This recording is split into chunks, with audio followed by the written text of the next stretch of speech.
Hello, and welcome to Getting In, a College Coach Conversation. I'm your host for this week, Shannon Vasconcelos, and I hope everyone out there is enjoying their summer vacations and not worrying too terribly much about the college application process quite yet. We do have a great show on tap for today that will hopefully not worry you too much, but our goal is to empower you with information that's going to make this process go a little bit more smoothly for you. So later on in the show, we're going to talk about how to set proper financial expectations in your family about college costs, about how you're going to pay for college. So not stressful at all. Don't worry about it. We're also going to continue our ongoing sort of individual college deep dive series, today discussing Wellesley College. So in our second segment, we're going to chat specifically about career education at Wellesley.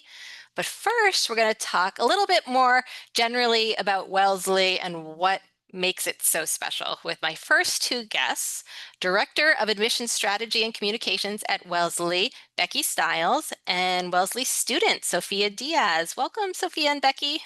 Thank you. Thank you. Oh, we're so glad to have you here. And I know we have so much to cover, so I want to just dig right in. So I guess to start, Beky, for our listeners who maybe don't know that much about Wellesley, could you give us just sort of like the short elevator pitch on it?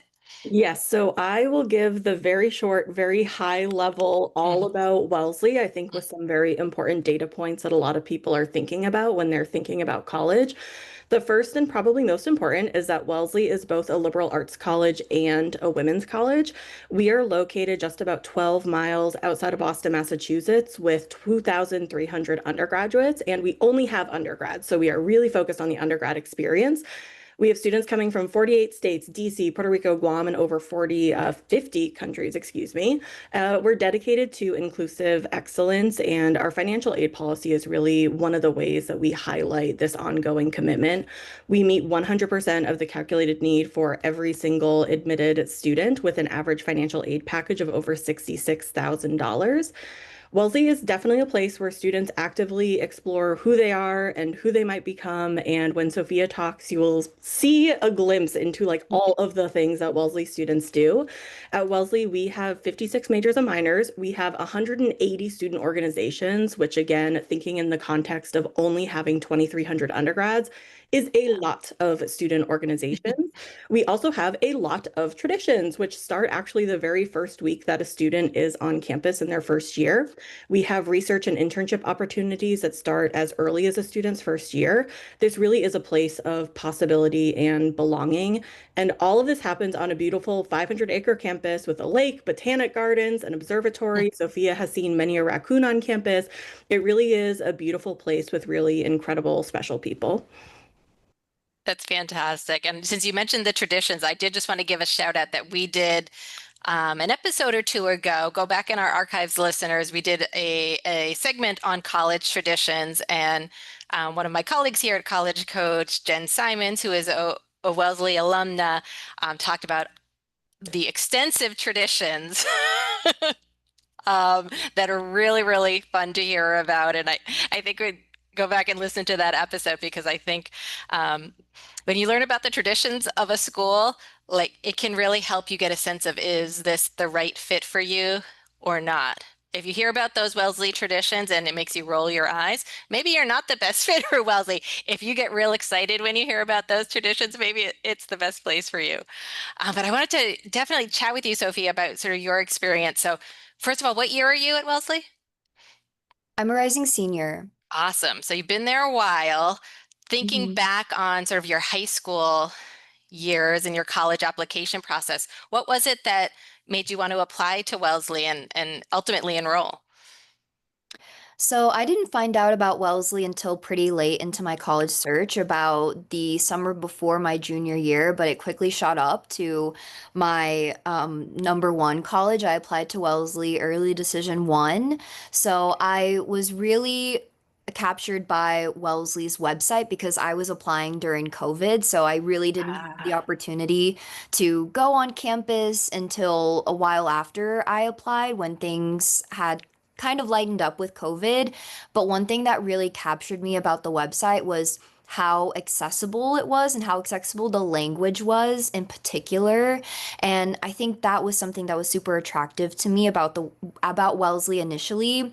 But I really was prioritizing academics and financial aid when looking at colleges, academics, because I came from a very academically disadvantaged school and I wanted an experience that was very different from that, but I needed a lot of support to thrive in an academically rigorous environment. And I think Wellesley really has been both of those that has a very strong support system academically for sure, and also is very rigorous. So I don't feel like I'm drowning, but also the Mhm. academic experience does feel very fulfilling because of the support I'm receiving, but also how really inspired I am to work very hard. I think the confidence here is very infectious. And Mm. financial aid because I needed a lot of money to go out of state. So Wellesley gave me a lot of financial aid, the biggest financial aid package out of all the schools I applied to. So for me, the price of attending Wellesley is the same price as attending an in-state school, which was really great for my family because I didn't want to leave a big strain on them since I have my brother to put through college as well. Yeah, and I think that's such a important thing for families to realize that sometimes the most expensive private schools, sort of on paper in terms of sticker price, are also the most generous with financial aid. So sometimes, like in your case, Sophia, it ends up that the school that looks very pricey on paper ends up being one of the least expensive schools to your family. So that's always something that families should keep in mind. So I would say, and you mentioned it, of course, Beky, Wellesley is a women's college. So Sophia, could you tell me a little bit, that's relatively unique in the landscape of all the colleges out there. What um what is it about Wellesley, the experience of a women's college? Do you find that to be particularly beneficial? Are there drawbacks to it? I mean, of course, I can't really speak to the drawbacks of a women's college because I only know a women's college. I don't Sure. really know like a co-ed college experience in particular. I did go to co-ed schools, K through 12. I know some of my peers, they went to all girls schools in Mhm. college or middle school and they really enjoyed that experience. So that's what influenced them to apply to Wellesley. But I think when I look back on it, I really won't get another experience like this besides Yeah. the environment that I have at Wellesley, where everyone here identifies with one marginalized gender. And I think that's a really special place to be brought up in your early adulthood and to be brought up in, an intellectual space like that as well, in a social space. I think it just makes things a lot more comfortable and you're able to take more risks and you're pushed in different atmospheres and different environments. Then I feel Mhm. like for me, I wouldn't have felt like I would be as comfortable being pushed in like I could a co-ed space. I can't really imagine myself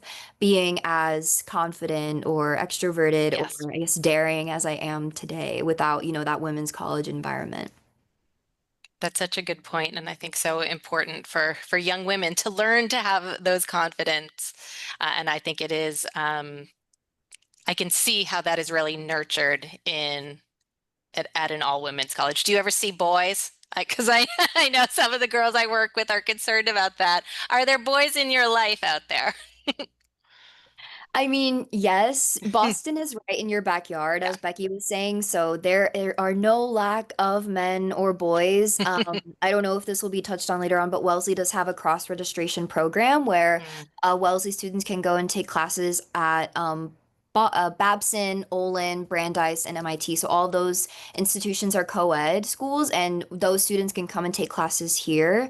So, and also there are clubs with those institutions as well. Ah, Clubs here at Wellesley will have mixers with those institutions and other institutions within the Boston area. So, yes, there are opportunities to engage in co-ed spaces if you would like to.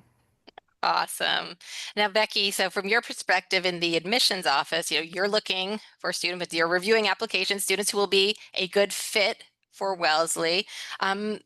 So, like, what do you think does make a good fit for Wellesley, or what are you sort of looking for in those applications? Yeah, I think that there are a lot of different students who can be and will be really wonderful fits for Wellesley, as at Hmm. any institution. Yeah. I think there are, of course, a few threads that tie them together into this very specific community that we have here. And Hmm. a few of the adjectives that I'm going to throw out, you could definitely already hear in Sophia's answers. So I think students who have a curiosity, who have this appetite to be inquisitive and open about the world around them. I think students who come into this liberal arts, very special women's college space and are ready to just fully engage and throw themselves in are really setting themselves up for success in this environment. Because to Sophia's point, we have incredible supports and resources here. We really focus again on that full undergraduate experience. So we want students to push themselves. We want students to not be afraid of failure because we are there to catch them. And we have those things in place here to make sure that they are achieving what they're setting out to achieve. I think students who also have a commitment to a full residential experience because housing is guaranteed all 4 years, 92% of our students live on campus. It's a full experience. And I'm not sure if Sophia will touch on this later, but we have things like HOCO, House Council, where there are so many different meetings and mixers and fun things that take place over the course of the year, not to mention dorm wars, which is another wonderful tradition.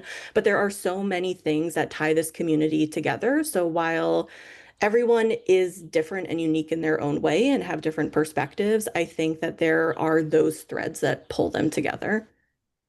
That's great. And Sophia or Becky, if you want to comment about that, do you think there's anybody who wouldn't be a good fit for Wellesley? Are there any things you can think of? I mean, I think a person who wouldn't be a good fit for Wellesley just listens to this and say, that's not really what I want out of a college experience, and Yeah, that's totally okay. I think totally. whoever or wherever you're going to apply or wherever you end up is where you're meant to be because this is your decision. This is where you're going to spend the next 4 years of your life. So you should have confidence and be proud of where you're going to go for the next 4 years. But I mean, I will say, like, I completely agree with Becky. I think everyone here is so dedicated to creating a very inclusive environment and is so passionate. And again, I think the passion and the confidence is something that is very contagious. But Becky, I don't know if you have anything else to add. No, I agree 1,000% because I do think that the US alone has 4,000 different colleges and universities. So students really will be able to find many different schools that they will be wonderful, quote unquote, fits at. But I do Yeah, agree with Sophia. If students are engaging and consuming content in different spaces and they hear something that just really resonates with them, awesome. That means that you probably have some of those nuggets that would make you a really good community member for that given institution. for sure. Now, looking a little bit at the academic side, I was on Wellesley's website and I was looking at your list of majors, which is like I like to nerd out over this, looking at different college websites. But Wellesley is a pretty small school, but you have some really, really unique majors. Becky, could you mention maybe like a few of the more unique ones? Yeah, absolutely. So I also, getting this question ahead of time, I was also re-scrolling through to look at the different majors, and it was very hard to pick just a couple. So instead, I'm kind of approaching it from a different angle where it's the uniqueness of the major in the Wellesley environment. So for Mm, example, for economics, right, like that is one that is at many different schools, not necessarily one that is quote unquote unique when you're seeing it on yeah, the school's catalog. However, economics as a field, as a major, is one that has so many more men in it than women. But when you come to a school like Wellesley, you're looking around your econ classes and it is all women who are with you. To Sophia's yeah. point, yes, we do have some people cross-registering, great, but you're looking around and you see yourself in the community of Mm, academics that are around you. And economics is very consistently the department and the major that has the most seniors graduating with an economics major. And it is a very singular special space that Wellesley has when you're thinking about being a woman in economics. yeah. We also have for astronomy and astrophysics, we have an observatory on campus, Witten Observatory, and professors and students actively contribute to research on the regular. So there's this one professor who has her students working with her with the Wellesley telescope on the hunt for transiting exoplanets. So that's planets that pass in front of their host star because there's like a dimming of the star behind them when the Hmm. planet passes in front. And they have helped discover multiple of those and continuously add to the research.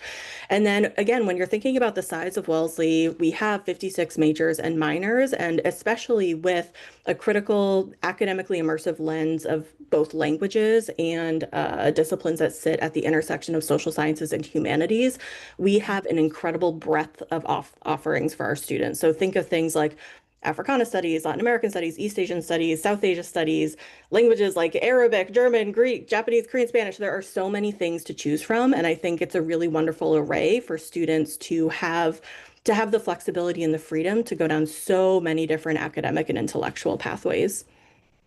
Yeah. And what are you majoring in, Sophia? I'm double majoring in English and education studies. Oh, interesting. Now, what exactly is education studies? Just looking at education in a lot of different facets, whether it's in inequity, family engagement, K through 12 schools, higher education, etc. I love it. Very, very cool. And I Um, will interject just to add, Sophia is a classic tale of Wellesley students. They are doing so much that it's hard to like cram into a soundbite. But for example, Sophia has done research for what, all of your years at Wellesley at this point, Sophia? For 2 years. For 2 years, okay. But you're also doing your internship, aka like your student teaching in the spring. So Sophia's going to be Yeah. full-time in the Boston Public Schools in the spring as part of her major in the teacher certificate program. So Sophia is going to have her license when she graduates, and she's going to be an awesome teacher when she does so. Thank you. I can see it. Absolutely. So if all of this sounds awesome to our listeners, Becky, could you tell them a little bit about what the admissions process looks like? Absolutely. So Wellesley accepts the Common Application, the Coalition Application, and we're also a QuestBridge partner school. We were one of the earliest QuestBridge partner schools, so we have a large network of QuestBridge scholars on our campus. We have 3 different rounds that students can apply to. We have early decision 1, with the deadline being November 1st, early decision 2, which is early January, and regular decision, which is also early January. Both of our early decision rounds are binding, meaning that if a student applies, yay, if you get in, you are coming to Wellesley. Very exciting. Regular decision, students do have a choice if they are coming or not. Financial aid does not change across rounds. We're still giving 100% of every single student's calculated need. We are test optional for students who are applying for fall 2026 entry. So that is rising seniors in high Yep. school. And we do also have a supplemental essay in addition to the personal statement or the many mini questions of the QuestBridge applications that students will be completing. I love to be able to pick the brain of an admissions officer for our listeners' benefits. I guess, from your perspective, what are you trying to get out of that supplemental essay?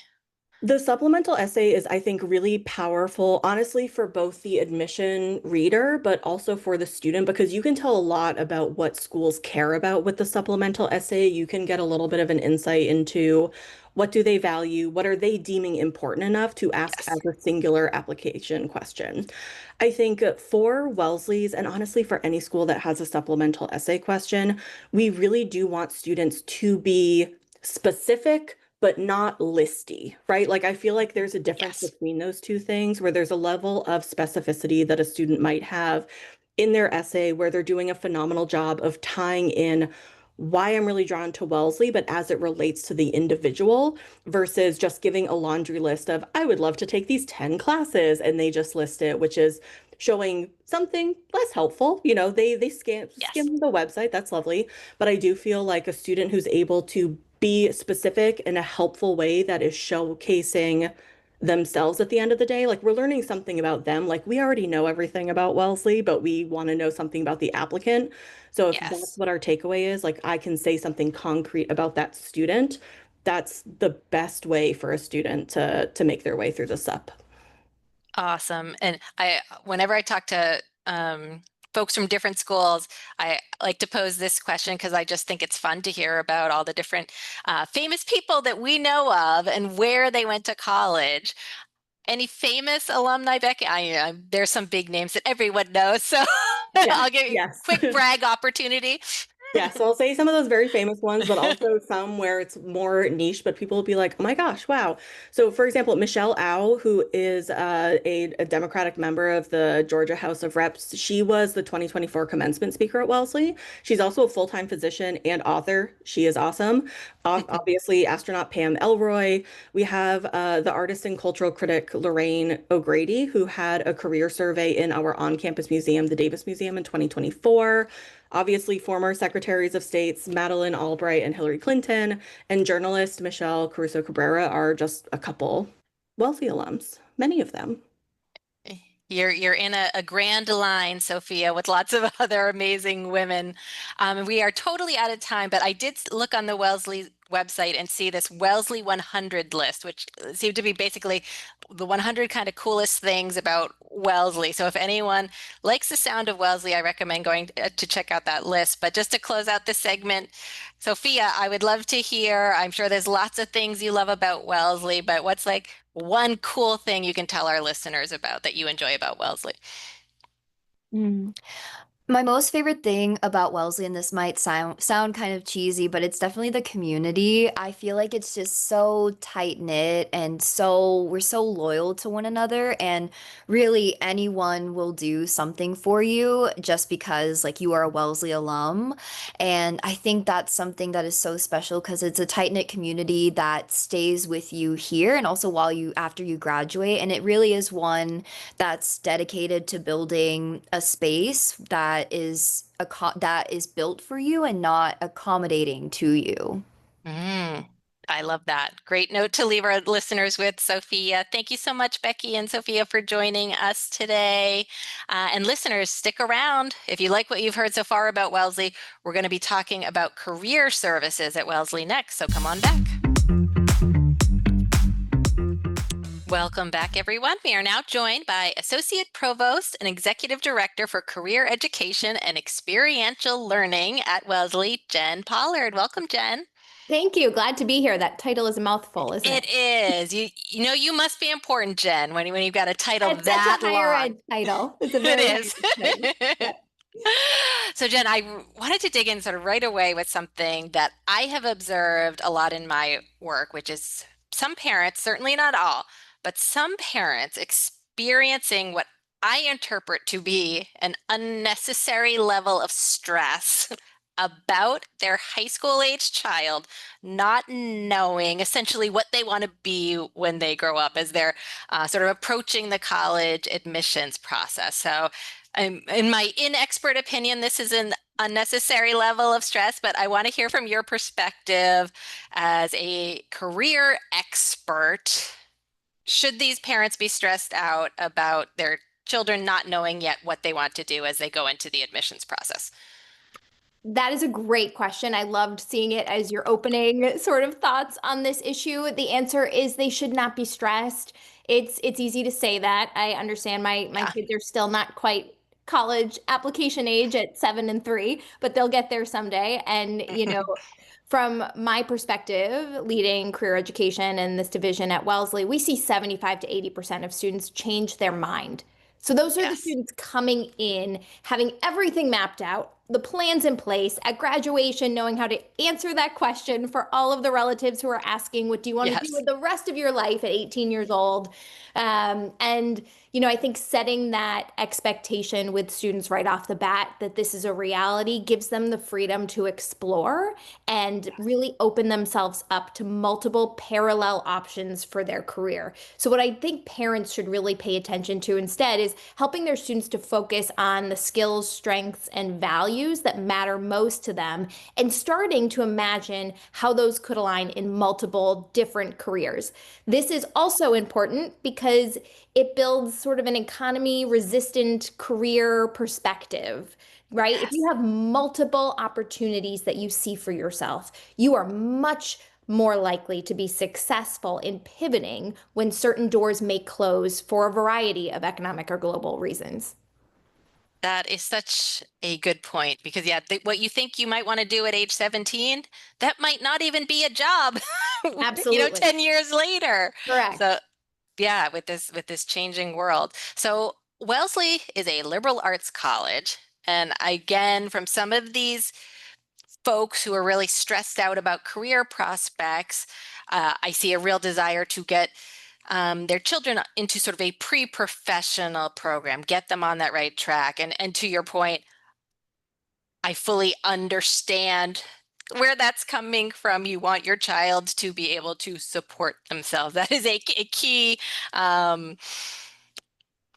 thing that you're looking to get out of their college education, the ability to support themselves after college. So as a liberal arts college that may not necessarily have that very obvious pre-professional path, are students prepared for the workforce coming out of a liberal arts college like Wellesley?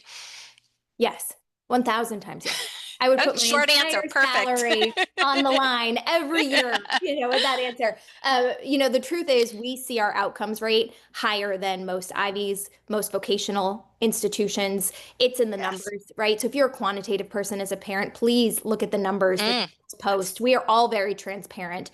At Wellesley, we have a 96, 97% career outcomes rate every year, which is the percent of students that go into their career choice or graduate school of choice within 6 months of graduation.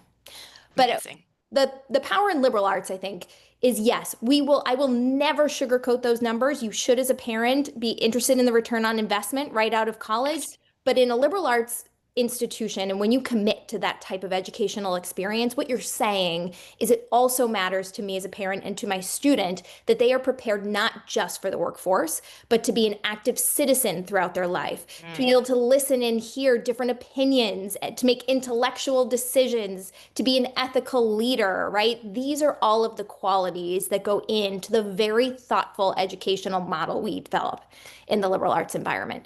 So I think we are certainly focused, and we do meet those goals of getting students into the workforce every year, into consulting, finance, science, software engineering, product design, right? Any industry, you name it. And I really feel proud of the students that we put out into the world because I believe they're going to make a positive difference. For sure. And I think part of what sets them up for this wonderful experience in their careers and in their community is this experiential learning that's part of your title. But I don't know that everybody knows exactly what that means. Can you talk a little bit about what exactly experiential learning is and what it looks like at Wellesley? Sure. So new to my title a year ago, actually.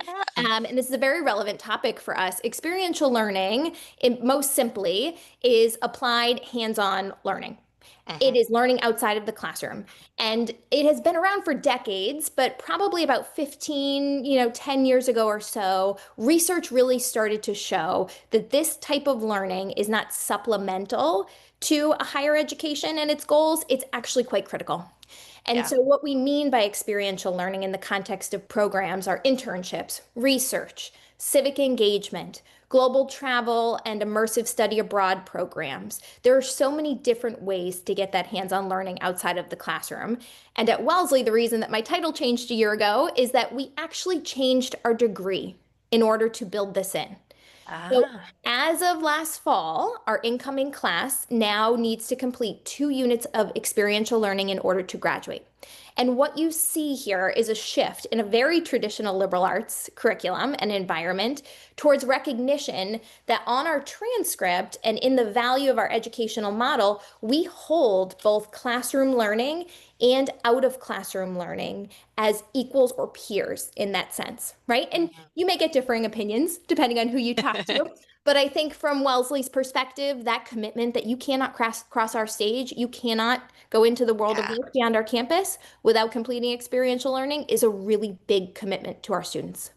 It really is. That's so great. And I was looking on the website for your office and noticing all the amazing services that you provide there.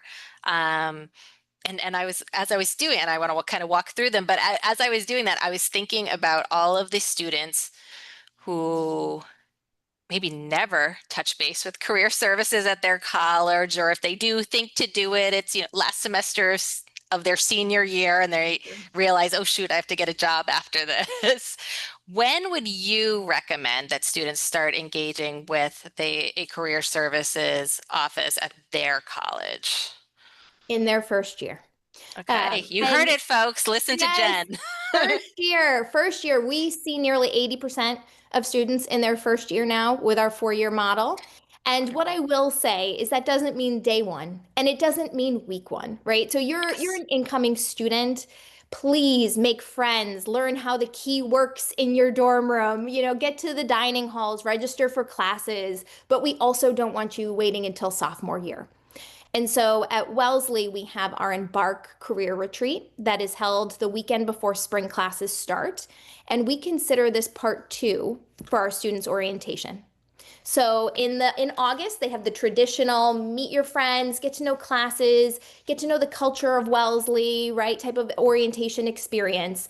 And then in January, we orient them to everything to do with their career education, their career advising, all of our experiential learning programs. We take them through Gallup Strengths Quest so they start to understand who they are in the context of who they might become in the world.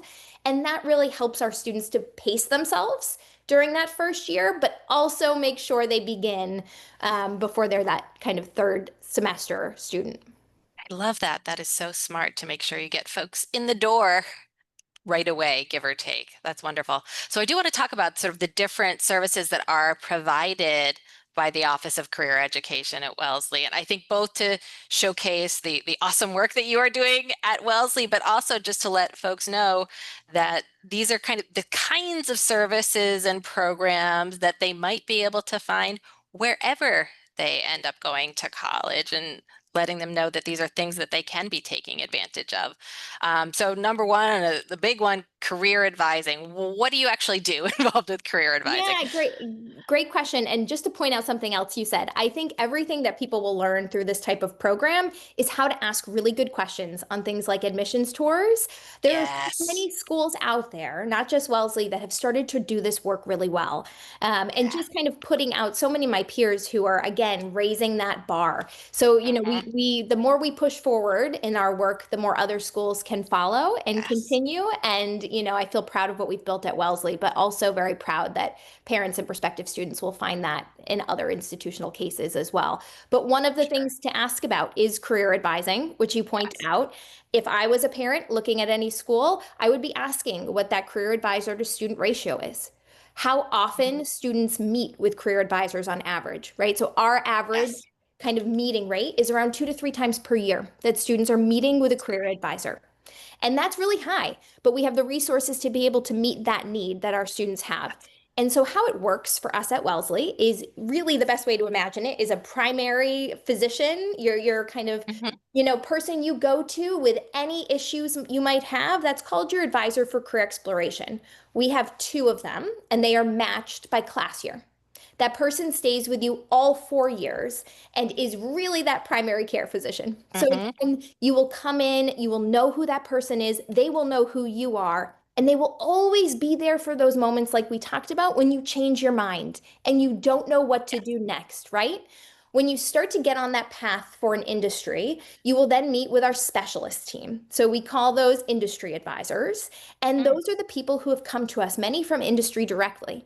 And they will help you get that internship, take that next experiential step, whether it's finance, consulting, science research, marketing, advertising, education, you name it, they'll help you break in. So that's how our advising handoff and relationship works. And on average, we see that students meet with an average of 3 different industry advisors during their time at Wellesley, Wow. which also tells you about the changing Yes. decision-making process or the broad exploration that students are going down. And For that's by sure. design. We see that as a really positive thing. Absolutely. And how about you said you help with internships? Yes. Yes, we internships is a huge area for us. We have a very large portfolio, hundreds of internship partners all over the globe, and we give out 1.5 million every summer to support students in underpaid or unpaid opportunities. So while we Fantastic. we wish everything was paid, and hopefully Yes. we will get there someday, we recognize the need to make sure that access to opportunity is equitable. So no matter who you Yes. are, where you come from, what your income level is, if you would like to break into a career path or industry, you have the ability to do so. Amazing. I love that. And I think a lot of people probably don't realize that the Career Services Office helps with graduate school as well. Yes? Yes, yes, the full process. So, and for Wellesley, not just while you're a student, we are there to support you throughout your entire life. So, we will help you get that MBA when you are 30. We will help you go back to school to switch careers, or we'll help you go direct to law school if that's what you'd like to do. So, the whole gamut of grad school advising is open to you once you're a student and alum at Wellesley. Fantastic. And fellowships too?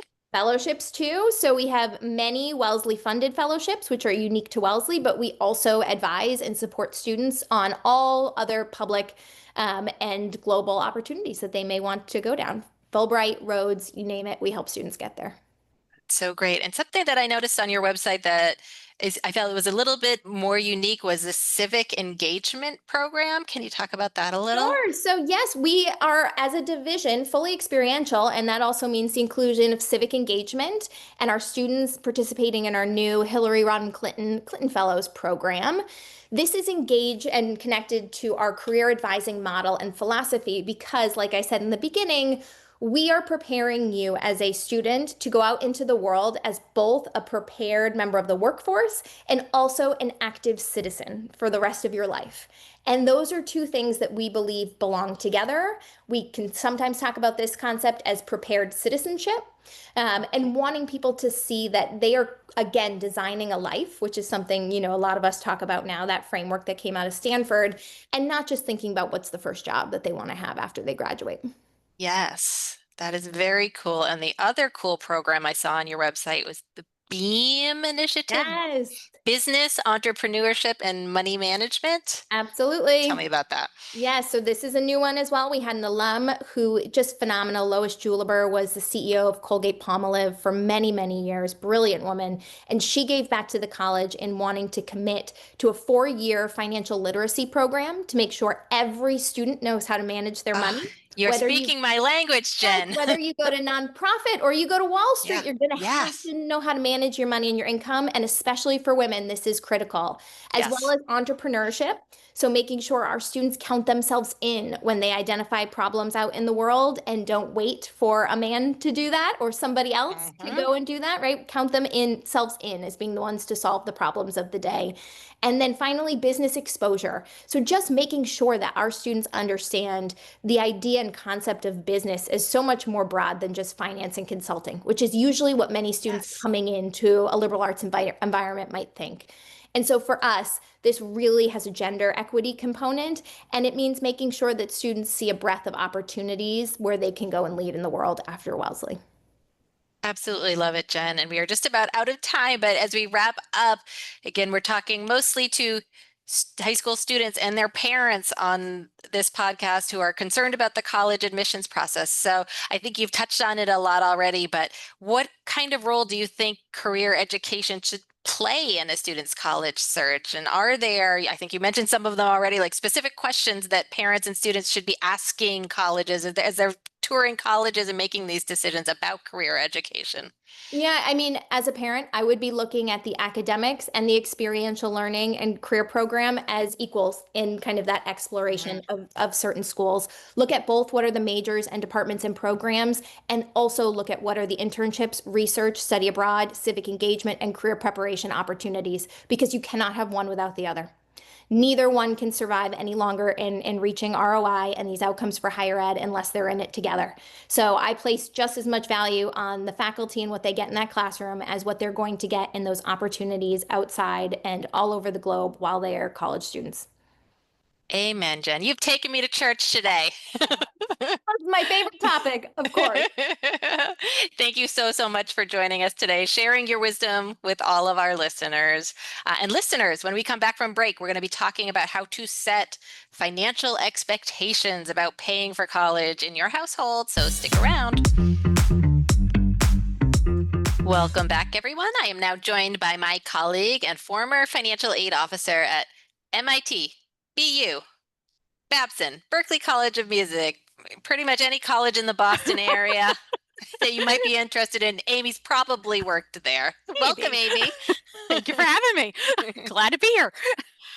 Awesome. So our general topic of discussion today, Aimee, is setting financial expectations about paying for college early on in the process before actually applying to college, which is the ideal that we're looking for Love it. here.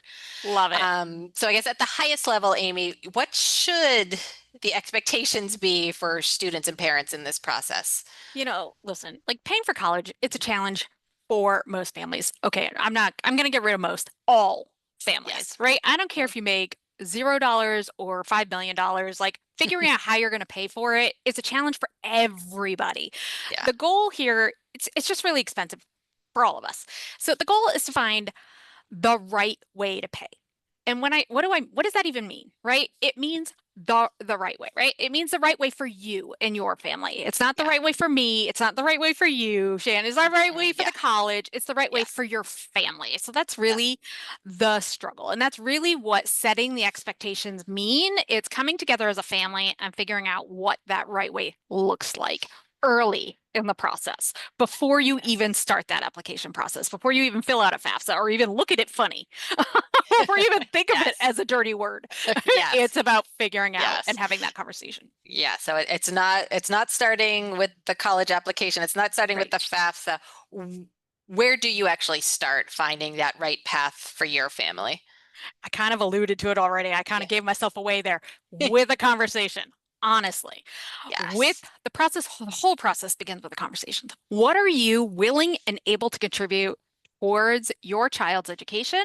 And then further, what are your expectations for your child towards their education? I mean, those are two really important questions. Your answer to the latter one for your child might be nothing, and that's okay too, but you want to be transparent about that. So if Yes. you intend to cover it all, great. If you don't, and you intend to have your child have some skin in the game or have a contribution towards their education, also great. But be transparent. I think some of, Yes. the sad conversations I've had, they've not had the conversation until the 11th hour when they're ready to make a commitment to a school in May, not before Yes. the process starts. And so I Yes. think you get further in the process and you can then identify what your bottom line is and what what you can afford when you have this conversation up front about managing and what those expectations are. Yeah, and what would you say is the most common sort of step that people miss in this process? Honestly, that very first one is figuring out what the bottom line is. Like, what can Yes. you reasonably afford? Like I said, like I was kind of alluding to, like that biggest part is like coming close to the deadline and you've never had a conversation with your child about what you can afford. If you allow them to apply to a big private school and you don't qualify for need-based aid and you don't get merit scholarship and you don't get any funding, and you then have to look at them a week before the May 1st deadline and you need to commit and you say, we really can't afford this. And you feel like you're starting over at the 11th hour. Instead, Yes. take a look at all of the sources of funding available to you and your family and identify, what can you afford now? And Yes. so that's the piece that's missing. Instead of doing it at the end when you identify schools you've Yes. been accepted to, do it now leading in. That doesn't mean you're Yes. limiting where you're applying. That just means you're going in with your eyes wide open. Yes, completely. And you can make wise decisions the Correct. further steps along the way if you have that starting Right. point of what your bottom line is. That's so smart. It So also allows you to be more strategic. So 100%. Yes, we're fans of that. we are. Strategy is our friend here, folks. So you talked about, looking at all of the different sources of funding Mhm. for college. What really are those sources? Because I think a lot of people think of one or two of them, but like not the full picture.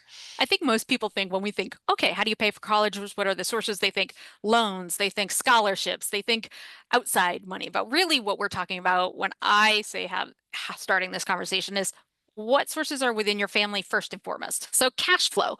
So what is it, that's otherwise known as your current income, by the way, Yes. like what are you Yes. bringing into your household? So, are there things that you're paying for now that aren't going to repeat when your kid's in college that you could then do as a payment plan to that school? Do you have savings either in a 529 or other vehicle? Doesn't have to be a 529 college savings plan. It could be any kind of vehicle. We consider that quote unquote past income, or is it future income, otherwise known as loans, that you could utilize for that?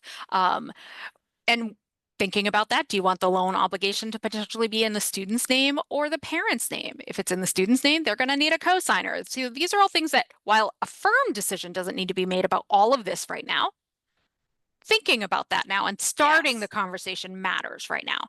But also, don't discount the role of like merit funding and need-based aid in the process here at all, because the expectation when you're going through this process is not that you're going to pay for it all out of pocket. That's not the expectation. So don't discount looking at merit scholarship, looking at need-based aid. And then once you identify all of what these sources are, you can then find schools that will meet what your needs are. For sure. So talk about that process then. So about affordability. Sort of your bottom line, or at least sort of ballpark. How do you identify what schools will meet that bottom line? Got it. So here's a trap not to get stuck into, right? A lot of people look at the sticker price of a school and be like, oh, well, okay, I've looked at these sources and I'm now going to look at the sticker price and I'm going to look and say, I can't afford that school. That's not what we look at here. We want to look at something called net price. Net price is that cost after any kind of discounts. And what we call discounts are scholarships, grants, any free money from any kind of free sources. So then we're really looking at what's your obligation out of pocket, right? So that's what you want to compare. You're not, it's so easy for all of us to look at the price tag. We do that all the time when we go shopping. We're like, well, I don't want to pay that for gas. I'm going to go further to this gas station, or I'm going to go to this store because I know I can get this product cheaper here. Or I'm going to compare prices 50 ways to Sunday online to do that, right? Don't get caught in that loop. You want to apply all the discounts. How many times do you stand in a store or you look at ads to be like, okay, this is the discount on this, and that makes that a much better price, and that's where I'm going to get this product instead, right? It's the same notion. It's just a bigger price tag and a bigger investment, right? So just think of it that way. Okay. Totally. And I think that that's so important that you can't just look at the price tag, because I think college, unfortunately, is one of the most untransparent, purchases that you make. That price tag may bear zero resemblance to what you might be asked to pay. We talked about it a little bit, actually, Aimee, in our first segment. We talked to a Wellesley College student, Sophia, who Wellesley College, we're both in the Boston area. We know, giant price tag, but it was more affordable to her family than her local state institutions. Correct. So I think it's an unfortunate situation that there is not that sort of price transparency in terms of college. Agreed. But there is a tool, right, Aimee, where we can get at what our actual net price might be at schools? Yes. I was perfect lead in. Love it. That's what I'm here for, Aimee. Love it. It's called the net price calculator. And this exists on all websites. You can even look at the College Board. They have a generic one for all schools, but you can look at the net price calculator. It's designed you put in your information, and it's designed, if you were to attend that school this year, what could your aid package look like? Some of the even better ones can even forecast some merit with some basic information in there. There's another tool you may see on some other school sites called My Intuition, which coincidentally was created by a Wellesley professor. Yes. Shout out to Wellesley again. Yes. I actually very much like that tool too, because that one gives you a range where the net price will give you one figure, the My Intuition will give you three. It'll give you a range of a high, medium, low. Keep in mind with this, it's not an exact figure. It's not the exact calculation. It's an estimate, but it's at least designed to give you an idea of what you could be looking at, because this process is complex. It is stressful. It is confusing. So this is just a tool to try to make it a little easier so you can plan and know what you're getting into before you kind of make any kind of serious commitments when you're thinking about that. And so, like I said, I did mention merit before. What I also want you to think about in terms of merit is, what merit really is, and that it is recruitment funding. But you can look at common data sets at schools to also forecast, can you project, do you have a higher chance of merit? So you can project need-based aid on the net price calculators. If they don't have merit that you can project through the net price calculator. You could try to project merit based on the common data sets at schools to see, do I have a higher opportunity of merit at this school based on my academic profile compared to the typically admitted student at this school, to see if I have that opportunity. Just note that not all schools do merit scholarship. Yes. Think of those highly competitive Ivies. They do typically need-based aid only. Yes. So it's not a, catch-all, but think about that. Absolutely. You can think about those when you're trying to plan and factor in. Yes. And if you see more scholarship money at one school than another, is there anything you can do about that, Aimee? You can. Yeah. Maybe a little known secret. I think it's get out more and more and more, but you can actually negotiate merit scholarship. So there is a process that you can attempt to leverage if you have multiple offers from similarly competitive schools, that you can go back to admissions and you can attempt to leverage those other offers against the school that you would really like to attend to. English is hard sometimes, It is. whatever. But what you want to think about is like comparing things that they don't already know about you. You want to bring up new facts that admissions may Yes. not already know. You want to bring up, the other offers and name the schools because you want to identify who wants you. And you want to create that environment so that they might offer you more. It's not a guarantee that they will all negotiate, but you never know if you don't try. Absolutely. And what if after the scholarships, and we're almost out of time, Aimee, so we have to kind of speed round these last We will. couple of I can do it. questions. We can do it. After scholarships, you still don't have enough to cover the balance, then what? If you've looked at everything, it may be time to consider loans. And from here, again, you want to decide who's going to take out the loans. Who should the obligation be under? Should it be in the student's name with a cosigner? Gone are the days students can get them on their own, by the way. Or is it going to be in the parent's name? If it is going to be in the parent's name, no, those are going to be immediate repayment. Those are not deferred. There is no right or wrong answer. You're not going to get an answer. You're not going to ask me the question of like, what's the right answer? There isn't one. It's what's right for your family. You guys are in control of this process. Just know that, okay? So no right or wrong. It's what's right for you guys. Absolutely. And I think we don't have time to talk much about saving, but I think we should just say it's never too late to save. Correct. Every dollar you save today is going to be a dollar you don't have to borrow and pay interest on later. Let that interest work for you, not against you. So there's still time to save. And what's some final takeaways in 1 minute, Aimee, that you would love to leave families with? I can do it. Deep I breath. can do it.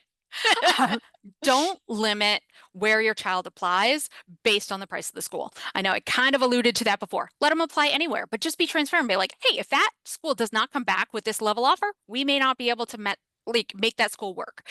Just have that open and honest and transparent conversation about the costs and expectations.